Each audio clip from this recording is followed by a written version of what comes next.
This is Revathi. Video చూస్తున్న వారికి likes, కామెంట్స్‌తో support చేస్తున్న వారికి థ్యాంక్ యూ సో మచ్. 'నా తనువు నా ప్రాణం నీకే' ఎపిసోడ్ నంబర్ 172.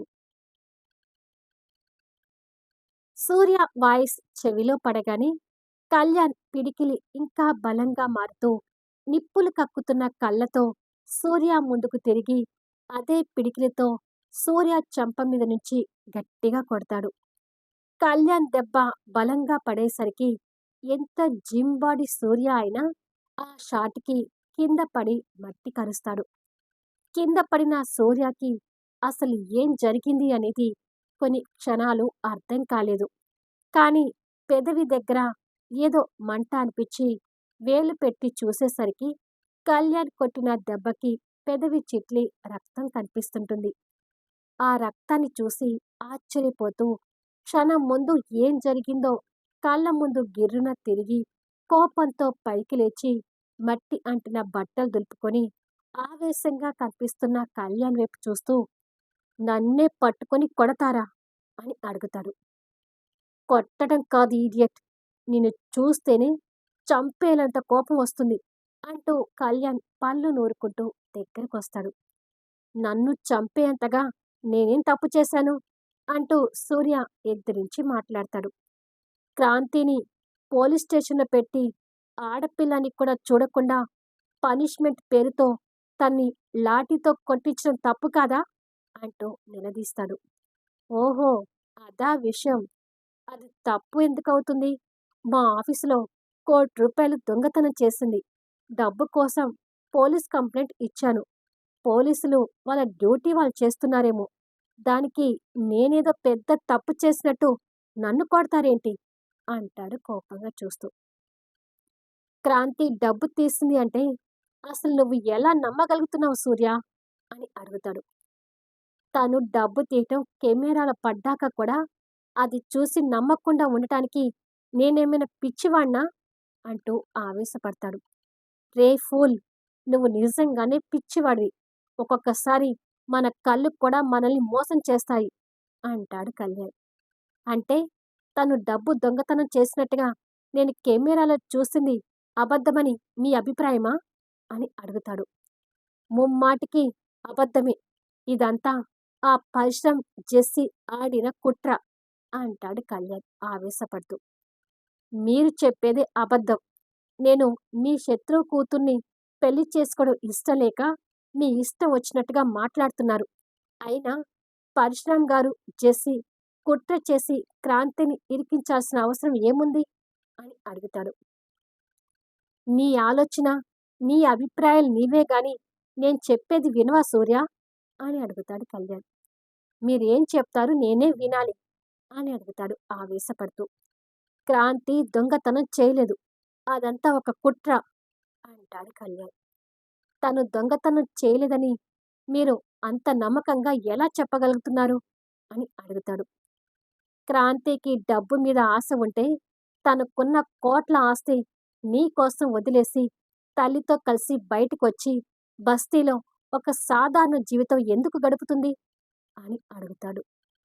ఆ మాటలకి సూర్య కాస్త ఆశ్చర్యపోతూ ఏంటి? అని నొసలు ముడుస్తూ అడుగుతాడు.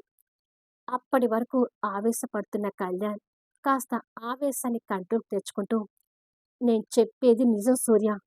క్రాంతి ఆ డబ్బు దొంగతనం చేయలేదు. డబ్బు మీద అంత ఆశ ఉన్న అమ్మాయి అయితే తను దర్జాగా కోటీశ్వర కూతుర్లాగా ఉండేది గాని, ఇలా నీ కారణంగా బయటకొచ్చి కష్టాలు పడుతూ ఉండదు కదా! అంటూ సూర్యకి నచ్చ చెప్పాలని చూస్తుంటాడు.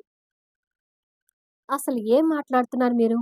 నా కోసం తను బయటికి రావడం ఏంటి? వాళ్ళ నాన్నగారి ఆస్తులు పోతేనే కదా క్రాంతి అలా బయటకొచ్చి ఉండేది అని అడుగుతాడు సూర్య. మా ఆస్తులు పోయాయని నీకు ఎవరు చెప్పారు సూర్య? అంటూ జ్యోతి అక్కడికొస్తుంది. తను రావటం ఆశ్చర్యంగా చూస్తూ ఆస్తులు పోకపోతే మరి మీరు అలాంటి ఏరియాలో ఎందుకుంటున్నారు? అని అడుగుతాడు సూర్య. నీ కారణంగా, కేవలం నీ కారణంగా నా కూతురు ఆస్తులు వదులుకొని వచ్చి తన కాళ్ళ మీద తను సామాన్యంగా బతుకుతుంది అని జ్యోతి కన్నీళ్లతో ఉక్రోషంగా చెప్తుంది. ఏం మాట్లాడుతున్నారు మీరు? నా కారణంగా మీ కూతురు ఆస్తులు వదులుకోవడం ఏంటి? ఇద్దరూ ఇంత వింతగా మాట్లాడుతున్నారేంటి? అని సూర్య ఆశ్చర్యంగా అడుగుతాడు. అసలు ఇతగాడిని లాకప్‌లో పెట్టిన రోజు ఏం జరిగిందో వీడికి వివరంగా చెప్పి కళ్ళు తెరిపించండమ్మా అని కళ్యాణ్ ఆవేశంగా చెప్తాడు. వాళ్ళ మాటలు సూర్యకి అర్థం కాక జ్యోతి గారి వైపు చూస్తూ మీరు చెప్పేదేంటో నాకు అర్థం కావడం లేదు అంటాడు. ఆ రోజు క్రాంతి అబద్ధం చెప్పి నిన్ను లాఠీతో కొట్టించిందనే కదా సూర్య తన మీద కక్ష పెట్టుకొని ఇంతగా ఏడిపిస్తూ వచ్చావు అని అడుగుతుంది జ్యోతి. అది నిజమే కాబట్టి సూర్య మౌనంగా తలదించుకుంటాడు. కానీ నిన్ను లాకప్‌లో పెట్టిన రోజు నుంచి నా కూతురు ఎప్పుడు కూడా ప్రశాంతంగా లేదు. ఆ రోజు నా కూతురు పోలీస్ స్టేషన్‌లో అబద్ధం చెప్పిందంటే కేవలం ఈ తల్లి ప్రాణాల్ని కాపాడటం కోసం అంటూ ఆ రోజు జరిగింది చెప్తుంటే సూర్యకి మైండ్ బ్లాంక్ అవుతుంటుంది. కొద్దిసేపటికి జ్యోతి చెప్పింది అంతా వినేసరికి సూర్య ఒక రకమైన భ్రాంతిలో ఉండిపోతాడు. ఆ క్షణం నా కూతురు స్థానంలో ఎవ్వరు ఉన్నా కూడా కన్న తల్లి ప్రాణాన్ని కాపాడుకోవడం కోసం అలాగే చెప్పి ఉండేవాళ్ళు సూర్య. నా కూతురు నిన్ను ప్రాణంగా ప్రేమిస్తూ వచ్చింది కాబట్టే కన్న తండ్రిని శత్రువుని చేసుకొని ఆస్తులన్నీ వదిలేసి వచ్చి ఏమీ లేని దానిలా బయటికొచ్చి బతుకుతుంది. నిన్ను ప్రేమించిన పాపానికి ఇవాళ క్రాంతి లాఠీ దెబ్బలు తిని హాస్పిటల్లో కన్ను తెరవకుండా పడి ఉంది. ఇప్పుడైనా క్రాంతి మీద నీకు కసి తీరిందా సూర్య? అని ఆ తల్లి దీనంగా అడుగుతుంది. జ్యోతి మాటలకి సూర్య హృదయం ముక్కలవుతూ కళ్ళల్లో కన్నీటి పొరలు కమ్ముతుంటాయి. ఇప్పుడైనా క్రాంతి ఆ డబ్బు దొంగతనం చేయలేదని నమ్ముతావా లేదా? అంటూ కళ్యాణ్ ఆవేశంగా అడుగుతాడు. కానీ కళ్యాణ్ గారు, క్రాంతి ఆ డబ్బు తీసినట్టుగా కెమెరాలో క్లియర్‌గా ఉంది కదా! అని ఇంకా కాస్త అనుమానం వ్యక్తం చేస్తాడు. కెమెరాలో కనిపిస్తున్న దానికి క్రాంతి ఏ సమాధానం చెప్పింది? అని అడుగుతాడు కళ్యాణ్. పరశురామ్ గారే డబ్బు తీసుకురమ్మన్నారు అని చెప్పింది అంటాడు సూర్య. అయితే అదే కరెక్ట్ సూర్య. కావాలనే ఆ తండ్రి కూతురు క్రాంతిని ఉచ్చులో పడేశారు. అది నువ్వు గ్రహించలేక ఈరోజు క్రాంతిని లాఠీ దెబ్బలు కొట్టించి హాస్పిటల్ పాలు చేశావు. చెయ్యని తప్పుకు తనకు శిక్ష వేశావు అంటాడు. చివరి డైలాగ్ వినగానే సూర్య హృదయం ద్రవిస్తూ నిజంగానే క్రాంతి చెయ్యని తప్పుకు శిక్ష అనుభవించి ఉంటే నా అంత పాపాత్ముడు ఇంకొకడు ఉండడు అని మనసులో అనుకుంటూ భయపడుతుంటాడు. క్రాంతి ఏది చెప్పిందో అదే నిజం సూర్య. క్రాంతి దొంగతనం చేయలేదు. పరశురాం జెస్సీని కుట్రతో క్రాంతిని ఆ ఉచ్చులో పడేశారు. ఇంకా కూడా పాలేవో, నీళ్ళేవో నువ్వు తెలుసుకోలేకపోతే నీ అంత పిచ్చివాడు నిజంగానే ఇంకొకడు ఉండడు. కానీ ఫైనల్‌గా మాత్రం హృదయం ముక్కలు చేసుకున్న క్రాంతి నిన్ను క్షమిస్తుందనే నమ్మకం నాకు లేదు అని కళ్యాణ్ చెప్పి, ఇక పదండమ్మా అని జ్యోతి గారికి చెప్పి కళ్యాణ్ ముందుకు నడుస్తుంటాడు. జ్యోతి కన్నీళ్లతో సూర్యని చూస్తూ, నా కూతురు నీ వల్ల పడిన బాధలు ఇక చాలు సూర్య. దయచేసి ఇంకొకసారి నా కూతుర్ని బాధ పెట్టాలని చూడకు అని చెప్పి కళ్యాణ్ వెనక వెళ్తుంటుంది. వాళ్ళు వెళ్ళడం చూస్తున్న సూర్యకి బుర్ర వేడెక్కుతూ అసలు నా చుట్టూ ఏం జరుగుతుంది? క్రాంతి తప్పు చేయకపోతే పరశురామ్ గారు అబద్ధం ఎందుకు చెప్తాడు? అని ఆలోచిస్తూ కాసేపటికి ఫోన్ తీసుకొని పరశురామ్‌కి ఫోన్ చేస్తాడు. స్విచ్ ఆఫ్ అని వస్తుంటే జెస్సీకి కూడా చేస్తాడు. తన ఫోన్ కూడా స్విచ్ ఆఫ్ అని వస్తుంది. చివరిగా భానుమతికి చేస్తుంటాడు. భానుమతి గారు ఫోన్ లిఫ్ట్ చేసి చెప్పు సూర్య అంటుంది. Uncle Jessie phone switch off వస్తున్నాయి. ఇంట్లో లేరా ఆంటీ? అని అడుగుతాడు. లేరు సూర్య. బహుశా ఫామ్ హౌస్‌లో ఉన్నారేమో. ఈ మధ్య తండ్రి కూతురు అక్కడికి ఎక్కువగా వెళ్తున్నారులే అని అంటుంది. ఫామ్ హౌసా? అదెక్కడ ఆంటీ? అని అడుగుతాడు. ఫామ్ హౌస్ ఎక్కడో నీకు తెలీదా? మా ఇంటికి కాబోయే అల్లుడివి. ఇది తెలియకపోవడమేంటి? సరేలే ఉండు. నీకు అడ్రస్ షేర్ చేస్తాను అని ఫోన్ పెట్టేస్తుంది. సూర్య కూడా ఫోన్ పెట్టేసి అటూ ఇటూ కాని సందిగ్ధంలో ఉండిపోతాడు. కాసేపటికి అడ్రస్ షేర్ కాగానే వెంటనే కార్ దగ్గరికొచ్చి కార్ స్టార్ట్ చేసుకొని వెళ్తుంటాడు. అలా కార్‌లో వెళ్తున్నంత సేపు జ్యోతి గారి మాటలు, కళ్యాణ్ మాటలే మైండ్‌లో తిరుగుతూ ఉంటాయి.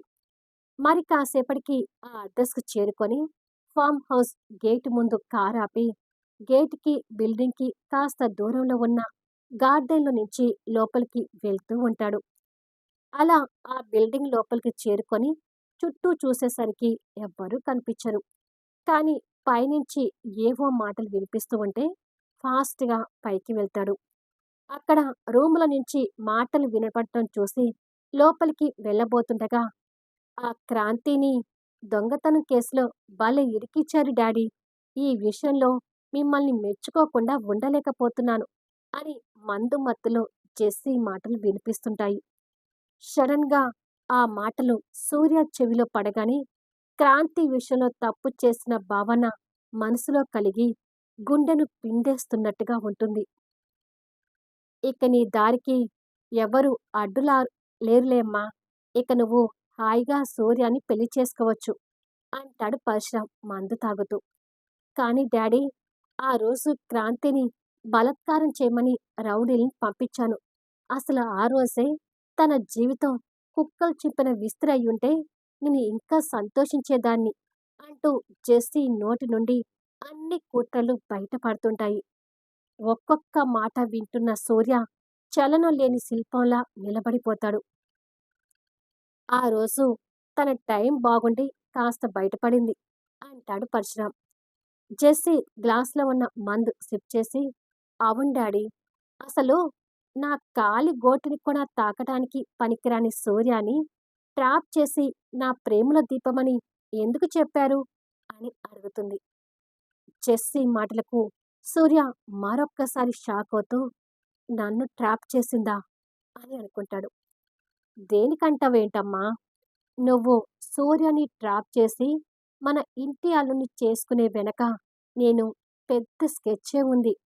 ఐశ్వర్య గ్రూప్ ఆఫ్ ఇండస్ట్రీస్ అంటే మొదట్నించి దానికున్న బ్రాండ్ దేనికీ లేదు.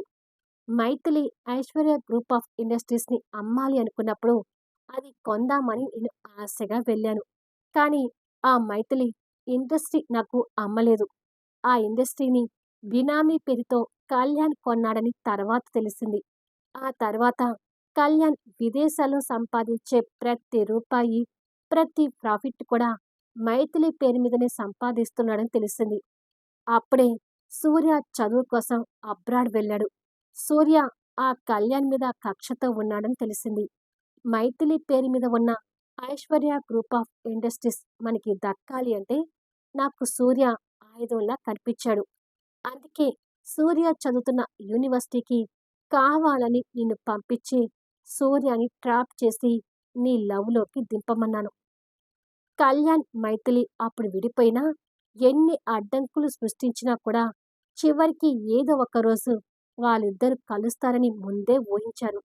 సో, సూర్యని మన గ్రిప్‌లో పెట్టుకుంటే వాళ్ళ ఇద్దరికీ పెళ్ళయి కలిసినా తమ్ముడు సెంటిమెంట్ పేరుతో మైథిలి పేరు మీద ఉన్న ఆస్తుల్ని మనం చేజక్కించుకొని మన బిజినెస్ శత్రువుగా మారిన కళ్యాణ్‌ని ఒక ఆట ఆడుకోవచ్చు అనుకున్నాను.